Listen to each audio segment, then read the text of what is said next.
রহিম print এবং electronic মিডিয়ার উপস্থিত সুপ্রিয় সাংবাদিক বৃন্দ, আসসালামু আলাইকুম, শুভ সকাল। সবাইকে অগ্রিম ঈদের শুভেচ্ছা। তো আমাদের এই ঈদুল আজহা যত বেশি ক্রমশ এগিয়ে আসছে, আমাদের ঘর ফেরা মানুষজন তাদের ফিরে আসা তত বেশি বেগবান হচ্ছে এবং আমাদের যে কোরবানির হাট সমূহ আছে এই হাট সমূহে ক্রেতা বিক্রেতাদের আগমন তত বেশি ত্বরান্বিত হচ্ছে।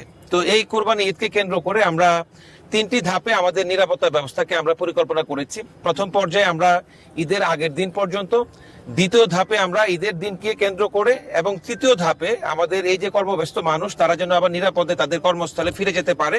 তো এই 3টা বিষয়কে মাথায় নিয়ে 3টা পর্বে আমরা আমাদের নিরাপত্তা ব্যবস্থাকে আমরা পরিকল্পনা করেছি।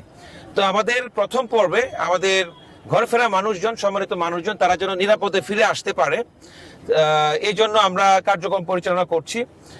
কোনো ধরনের হাইওয়ে বেসড কোনো ডাকাতি যেন সম্পন্ন হতে না পারে, এই জন্য আমরা আমাদের দায়িত্বপূর্ণ এলাকার মধ্যে আমরা হাইওয়ে বেসড পেট্রোলিং গুলো আমরা সম্পন্ন করছি। যে ধরনের ব্লাইন্ড স্পট গুলো আছে এই জায়গাগুলোকে আমরা কাভার করছি। এছাড়া গোয়েন্দা নজরদারি আমরা অব্যাহত রেখেছি। এছাড়া আমাদের যে রেল স্টেশন, বাস স্টেশন সমূহ আছে এসব স্থান সমূহে যেন এই অজ্ঞান পার্টি, মলম পার্টি তারা যেন কোনো ধরনের দৌরাত্ম্য সৃষ্টি করতে না পারে, এই জন্য আমরা সাদা পোশাকে আমাদের গোয়েন্দা দল তারা তাদের কার্যক্রম অব্যাহত রেখেছে।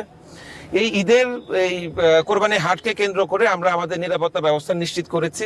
কোরবানির পশু বহনকারী গাড়িগুলো তারা যেন তাদের ডেজিগনেটেড হাটে সঠিক মতো পৌঁছাতে পারে, কোনো ধরনের চাঁদা ব্যতীত তারা যেন আসতে পারে, সেই ব্যবস্থাপনাগুলো আমরা সম্পন্ন করছি।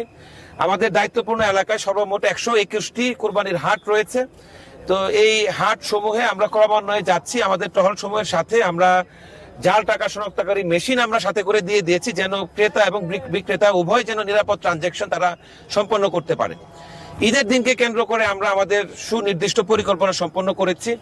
আমাদের যে 8টি জেলা, এই 8টি জেলার জেলাসমূহে যে বড় বড় জামাত সমূহ আছে এই জামাত সমূহে আমাদের পোশাকের যে টহল দল তারা উপস্থিত থাকবে। এছাড়াও অন্যান্য গুরুত্বপূর্ণ যে ঈদ জামাতগুলো আছে সেখানে আমাদের গোয়েন্দা নজরদারি অব্যাহত থাকবে।